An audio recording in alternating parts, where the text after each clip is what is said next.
more than just a picture. I'm a daughter and a sister. Sometimes it's hard for me to show that I'm more than just a rumor or a song on your computer. There's more to me than people know. Some days I'm broke, some days I'm rich, some days I'm nice, some days I can be a bitch. Guys, magpapakulo po muna tayo ng tubig dito. Ayan. Ipapakita ko nga po pala sa inyo guys, itong gagamitin kong pasta ay hindi siya yung ordinary na pasta lang. Ito ay isang premium linguine. Ayan po. Ito po kasi yung texture po ng pasta nito is yung medyo makapal-kapal guys. Para pang carbonara talaga siya. Hindi siya yung lang, ordinary na pang spaghetti lang. Ayan guys. So, diba? So, guys, itong bacon natin dito, ito po yung ituprito po natin. Tapos, siya rin po yung magsisilbing parang mistulan na oil na po. Tapos after nun, itong mga ingredients natin ay igigisa po natin yung mga yan. Ito po yung magiging pang creamy niya. Tapos ito po yung parmesan, ilalagay lang din po natin yung doon sa may, sa may ating carbonara. Tapos ito po, magiging parang design po tong parsley po. Tapos ito, lalagyan din po natin siya ng konting ganito po, yung carbonara sauce ng pasta. Guys, ayan, may butter tayo dito. Ito rin ang ating gagamitin para po mag-gisa-gisa dito sa mga Ayan guys, po natin. Madali lang naman po ito eh.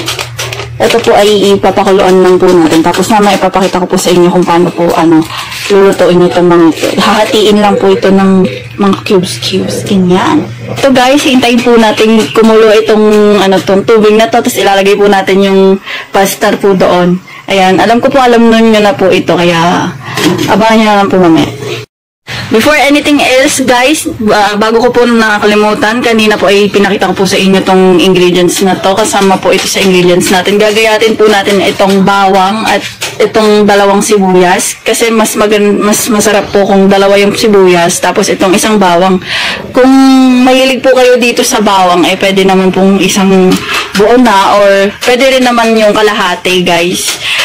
Ayun po, guys. Sama po natin siya mamaya. Gugiyat-giyatin na po natin siya ngayon.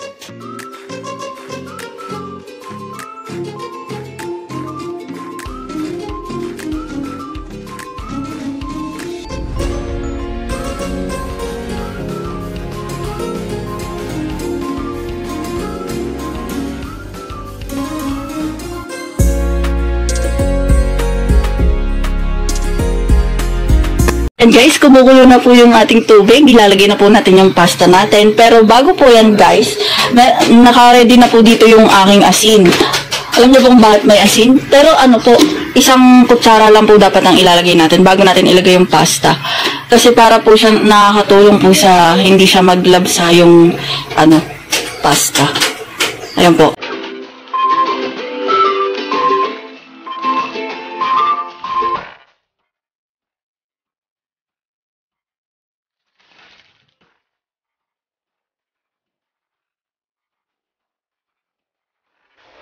Hindi ko na po pala napakita sa inyo kanina yung paglagay ko po ng asin. Tapos, nakat po kasi kanina yung video. Tapos, dito na po muna tayo sa pagpapalambot ng pasta.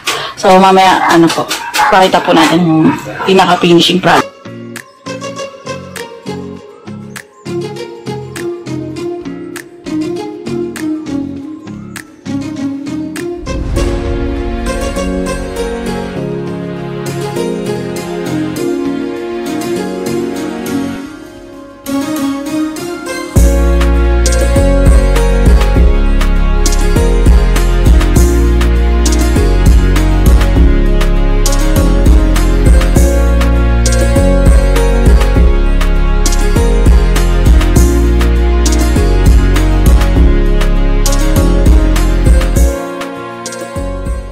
Natin ay hindi siya ordinary na kagaya ng mga ibang spaghetti or pasta ng pang spaghetti natin.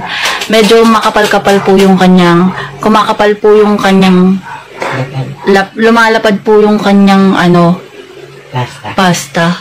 Ayan po. Diba? Ayan guys, malapit na po siyang maluto. Diba? Maganda po yung klase ng ginamit nating pasta.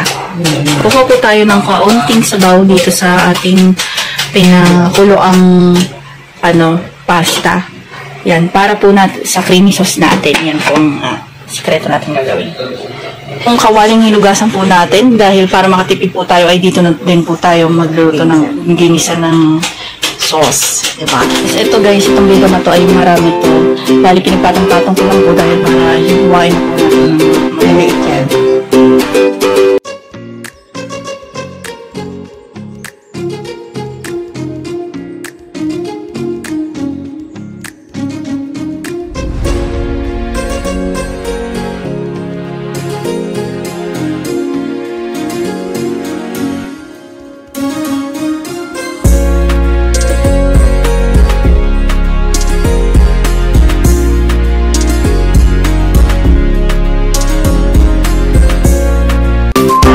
Okay guys, ito, na-ready na po natin. Ito po yung ginet-get natin na bacon. Ayan, mamaya po ay lulutuin din natin yan. Tapos ito po yung mushroom po guys. Ito po yung nandun sa may delata. Bali, nilagay lang din po natin ito dito. Ayan po yung carbonara powder guys. Nilagay ko po siya dito sa malaking lagayan kasi po, ilalagay ko po dito mamaya yung sabaw nung pinakuluan natin na panduro po kasi yan dyan. So, ito na po yung ating carbonara na pasta na luto. At nandito na po ang ating mga kabuuan ng ingredients, yung garlic chop, yung onion na mince. So, yan po guys, yung cream, yung milk, tapos yung butter. Ito po guys, yung parmesan cheese. Bangan nyo po guys mamaya kung ano po yung ating mga idadagdag pa ng mga ingredients. Ito po yung kawali natin. I-ready ko na po at ilalagay ko na po yung butter. Dahil yan po ang magmimix ko lang ating oil. Yan. Yan. Yan po.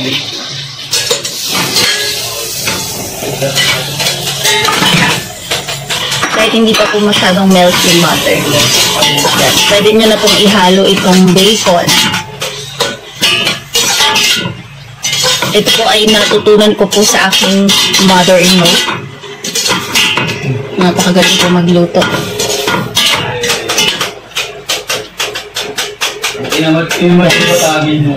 Ihalo na po natin itong quinoa na pinakuluan nating burot sa ating pasta kanina. Para po dito, ihalo po natin siya dito sa ating carbonara powder para maburog at mag-mix po lang parang cream para sa ating carbonara. Creamy carbonara. Ayan po. Ayan, lalagyan din po natin siya ng tabak para po matansya. Tatansyahin lang din po natin yung paglagay kasi para mag-gusto lang malinam lang po sa panlasa natin. Ayan. And guys, silipin na po natin ang ating bacon. Ayan, nagsisimula na po siyang magprito guys. So, ayan no. Diba? Malinam na. Ang bango. Ayan. Tapos ayan guys, medyo golden brown na po yung ating bacon. Isusunod na po natin ilagay itong mushroom na ginahit-gahit po natin. Ayan, lalagay ko na po. Ayan po. Lalagay po natin yung ayan guys, sinet aside po muna natin yung mushroom tsaka yung bacon para po mailagay po yung bawang.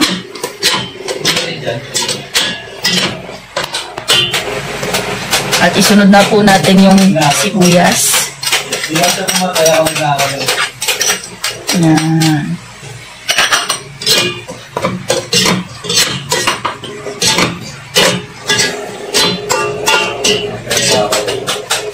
Pwede na po natin i-mix itong mga ginisa natin. Kinulong ko lang natin dito para hindi na makapagay na natin.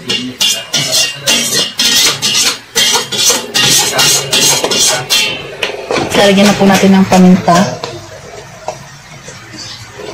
Ayan.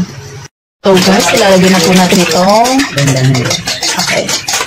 Dahan-dahan lang po ang paglalagay. Yun.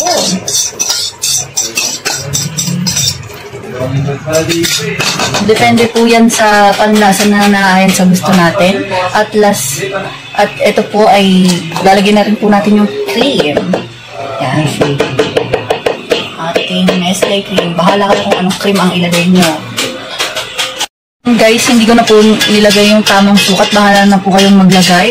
Tansyahin nyo na lang po. Sama na po ang lahat ng ingredients.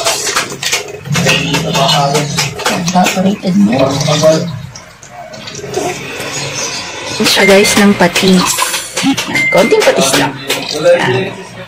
Natin siya ng seasoning. Konting-konti lang. Okay. Konting-konting seasoning. Yan.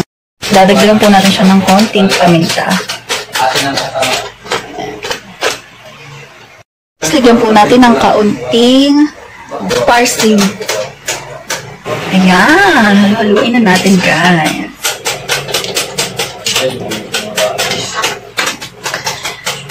Wow!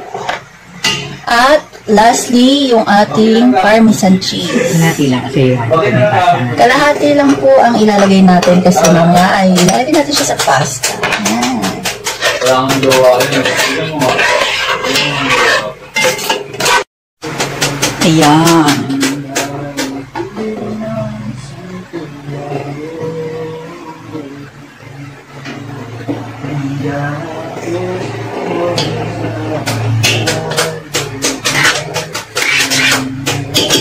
Pa po tayong parmesan cheese at ilalagay na po natin ito sa pang-top po sa ating carbonara pasta.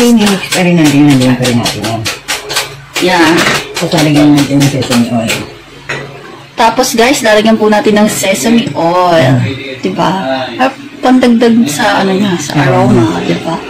Bata mo talaga yan, boy. Ayan guys, malapit na. Tayo mo lang, walang nag-iis ka din. Kaya, bata mo yung boy.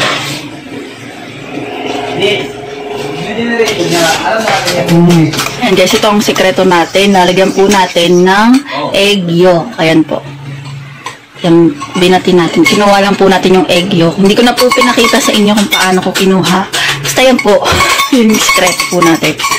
Lagyan po yan guys ng garlic powder para mas masarap. Yan.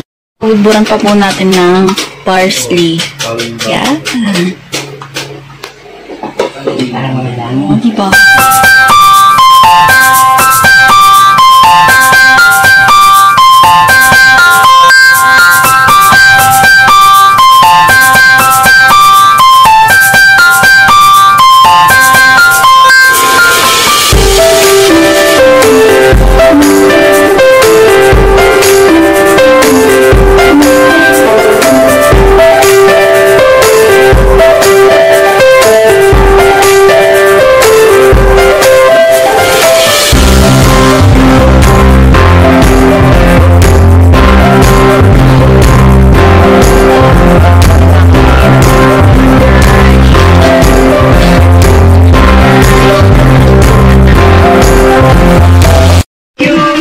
Happy birthday, happy birthday, happy birthday, Harold.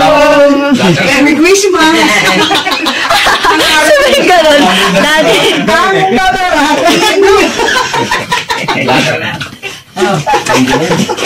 Ito po ang handa ni.